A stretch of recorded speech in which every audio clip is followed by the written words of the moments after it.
because someone's going to go for it. Yeah, again, for DXavier, like I said, this is going to be a hard hold. A very, very hard hold for them. You can see nades already starting to be sent over by the Mad Bulls. But equally for anyone else, like, even if you take down DXavier, you're still having the situations like, where do you play after that? Kara not giving up too easily on the crossout. RA able to continue to hold here. They had information earlier from Marth going down, and with GS all now locked in this one position. Nades galore from either side, from Kara, from RA. Goodness me, that is damage pouring on. That one looks good. No, it's just short. They continue, though, the bombardment. It seems like they're bottomless on the nade pockets here, with more pouring in, but Mad Bulls finally humbling them slightly, stepping them back off the angle as the nades bobble over the fence. CEO trying to weather it from the Mad Bulls as well. Oh, it is really difficult to make any sort of movement on this north side. Pusher for Mad Bulls on the off angle there. Actually looking to regroup, it seems. Play up and towards the rest of the team. A CEO, nice position, will get taken down. It's Lemon to claim the point, and that is now 6 teams remaining. Just the 6 left now. OG actually making it over towards the northeast side here. Good wraparound from San Martin. And La Bandita. Now looking over towards DXavier, but Flip finding that shot over towards AKOP. A little bit of a difficult scenario to head themselves into. R8 putting more points in the back pocket, up to 50 now. And Mad Bull's not too far behind. OG attempting to reset on this one, but still 7 elims on the game. Pretty damn good stuff. 32 points total. That's how you want to do it. A little elimination refocus there for OG. Now they have to push in against DXavier. This is a really difficult bunker to hold, though, because nades do so much against you. You can see, oh, okay. I'm surprised that one didn't tag on. A little bit of cover found somewhere. Some concrete outcrop helping them out. Still got a couple of nades to play with. Doc on the off angle. Looks like OG know about it, though, and are wary of the angle. Nobody really on that south flank other than him to find it. And the shots are connecting. But Wizcott is looking good to try and find the knock. The Doc repositions. Oh, he steps back into the spray line and nearly goes down because of it. Wizcott going to send straight back up again. Knows he needs to pull the pin on the grenade now because he has to keep DXavier at bay. Another strong grenade over the top. Lambor last remaining alive inside of this bunker. And now they look further towards Levi's. And again, more res is coming through. They see Mad Bulls off in the distance. OG looking for even more on this game. Up to the top 4 now. Mad Bulls are the bigger threat for OG right now, but he's just launching an 8 over to Levi's. Doesn't connect there. Some cover still found. That is a crazy push, you're right, but somehow goes unpunished. Mad Bulls more preoccupied with getting those reses. There's 3 players still alive here. The Molotov sent to the sky for Aru. Trying to slow any pushes. The nades continue to roll over the top. That looks like it sits under him. No, it's not going to go off in time and won't be able to connect either. Somehow DXavier surviving these nades. Everything being put their way. They're stepping out. They're moving.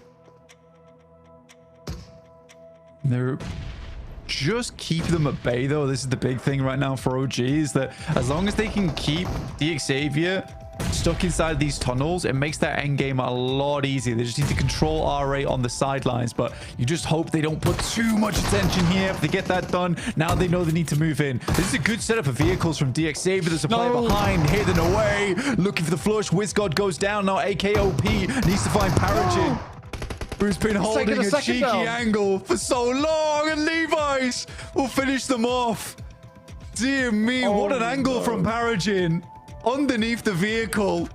That is a sneaky maneuver.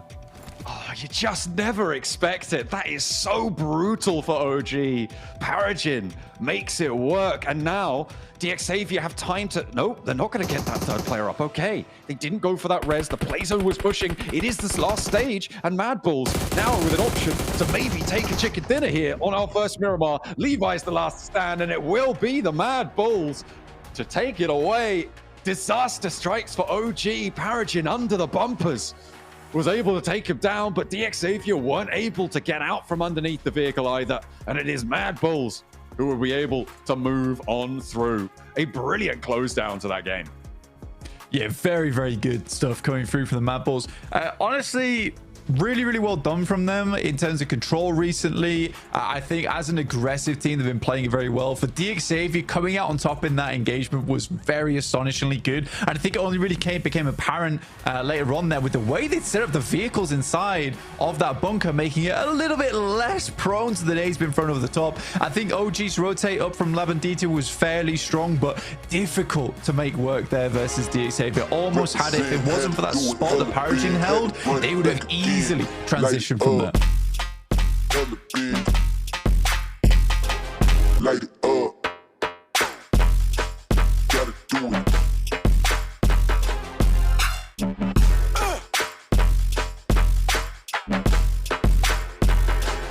Light it up. Light it up. Represent, had to do it hella big, had to run it back again. Light it up. It worked out well. Yeah, and I think it is impressive to see that one happen. I was very, very pleased with the way that game panned out, because it was set after set of very, very difficult rotations coming through from teams to deal with, especially on that south side for First Pro, for Wolves, for DRX. These are all tricky rotations to figure out. Even for OG, the way that they've navigated through Labandita, that is not an easy position to play in, because they dealt with E-Arena shortly afterwards. But an international level like this, I'm expecting teams to be able to do that, but I didn't expect every single team to be able to navigate that position fairly well. So it was quite impressive and a fun game to watch. And also, it's one of the first times in quite a while I've seen someone effectively play out that bunker where DXavier were playing jump. I mean, normally you just see those nades land straight on top of you and you're straight on down, but that vehicle position, that was that's just pretty crazy. It really was. And I think this is, oh dear me. I don't think this is the final blow, but it was definitely the final blow for OG. That's for sure. Really, really tough stuff. I mean, to be fair, OG plucked up the courage to actually push in towards the bunker, which they needed to do.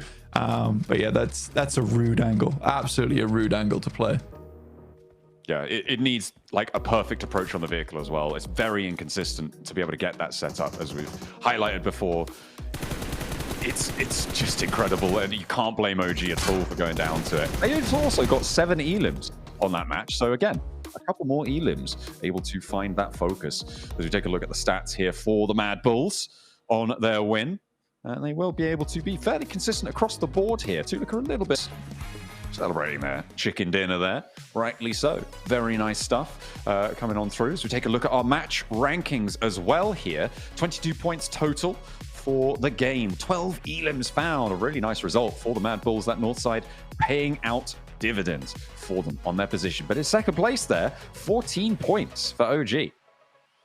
Yeah, really wonderful stuff. And I mean, only getting 5 placement points as well. I mean, they get third place. They don't quite pick up the second there because of DXavier, but still a really strong game. 9 elims off the back of it, 14 points total. I kind of liked what we heard about in the interview between Seven as well as AKO. They're trying to figure out these teams because they, unlike a lot of our other teams here, haven't had the chance to play in a lot of these other international tournaments, figure out how different teams damage total.